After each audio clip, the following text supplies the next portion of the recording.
Good morning, classmate. Kung ikaw matumba, bangon, unsay kahulugan niini sa atong mga kabataan. Mao kini ang tema sa akong vlog karon. Mga ginikanan, papaminawag niyo yung mga anak, mga kabataan, labi na katong mga naapa sa grade school, college, paminaw mog maayo.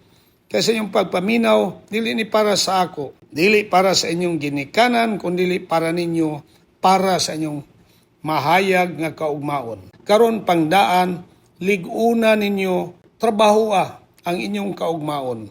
Pinagkanindot nga sugdan ninyo ang inyong pagplano sa inyong kaugmaon nga naapa mo sa high school, paingon sa college.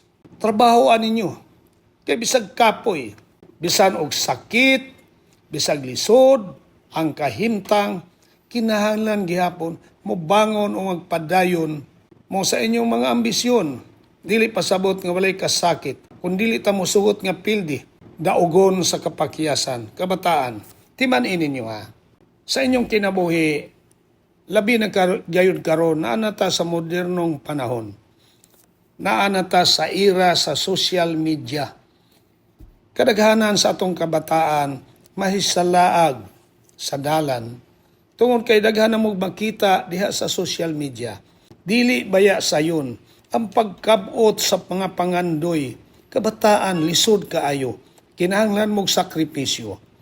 Ayaw kunyo i-idolize, kundi himua kunyong ihemplo. Nga bisan di ay unsa ka pobre sa tao, pwede mag-asenso basta maningkamot mo trabaho, dili yun mo undang unsay nasugdan nga mga pangandoy. Tungod kay ang kalibutan, dili maghatag og kaluoy. Apan ang Ginoo maghatag kusog sa musalig kung dili mo surrender. Never surrender. Sa inyong kinabuhi kabataan, ayaw yun mong surrender. Be positive thinker, disiplina. Tutuki ang inyong pagtuon. Edukaha ang inyong kaugalingon. Asa raman ang uyab-uyab. Ako sa una nag-eskwela ko, wa mangyug ko manguyab. Kay makadistract na sa imong ambisyon. Gawas kung wa kay ambisyon. Gawas kung kontento na ka sa karon. Pero kung ang imong ginikanan naglisod, imo ka nang ma-experience. Kay kung sila nadamag sa mga pagpaningkamot, nga ikaw wa ka maningkamot, labaw pa imong abuton ana, basig mahulog ka pa sa bangin. Busa likayi usa ninyo ang mga butang nga dunay distraction sa inyong pagtuon. Unaha usa ang pagtuon. Unaha nga maedukar inyong kaugalingon. Labi na sa mga pobre. Wala gyud mo idaganan kung dili mo edukado. Mamahimong you feel inferior tungod kay kulang mo og edukasyon. Ang edukasyon mao'y maghawas sa kalisod.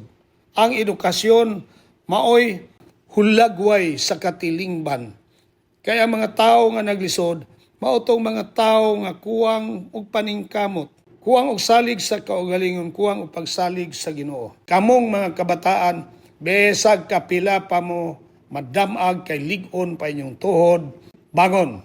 Ang tanan temporaryo lamang. Walay permanente. Kung unsa inyong gisugdan nga inyong giuna-una nga makaayo sa inyong kinabuhi, ipadayon ninyo. Di lagi mo mapakyas sama sa akong gihimo. Walay imposible ning ibabaw sa kalibutan, tanan posible mahitabo. Busa kabataan, akong balikon. Ayaw sa guli og bisyo ang inyong kinabuhi samtang bata pa mo. Pangandoy mo. Walay bayad ang mangandoy. Pangandoy mong taman-taman. Ang labaw na itong gikinahanglan kabataan timani. Diskarte, disiplina, sakripisyo, ug malasakit para sa imong kaugmaon. Ayaw yun ninyo nakalimti, mga kabataan. Mulambo lagi ang inyong kinabuhi. Mulambo basta na alam mo'y salig sa inyong kagalingon. Mga classmate, tanan ako mga followers, akong balikon. Karong Abril, pizza 30, manghatag ko ninyo og birthday gift. Kay birthday man na ako, ika 73 years na 73 na ko katuig. Manghatag ko ninyo. Gusto na akong malahi ang taga Davao del Norte. Kaya dinhiman ko nagsukad. Busa, kamong mga classmate na ko, nga taga Davao del Norte, ang inyong himuon, follow, like, share, and comment. Unya sa inyong comment, dapat ayong comment sa Tagalog pa makabuluhan. Kung unsay tima nako diha mo magsukad. Sa inyong comment sa taga Davao del Norte, butangin yung Dabnor. Kay doon na may system nga malahi ang Dabnor. But sa kinatibukan, tanan nga mga classmate followers, appeal na nga pwedeng magkadawat og akong birthday gift. Ako lang tagaan og special gift ang taga Davao del Norte kay dinhi mangyud ko nagsukad.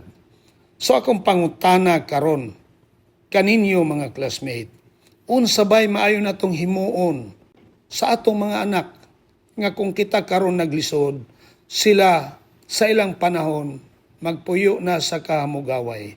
Daghan kayong salamat o sa makausap pa ako magaingon.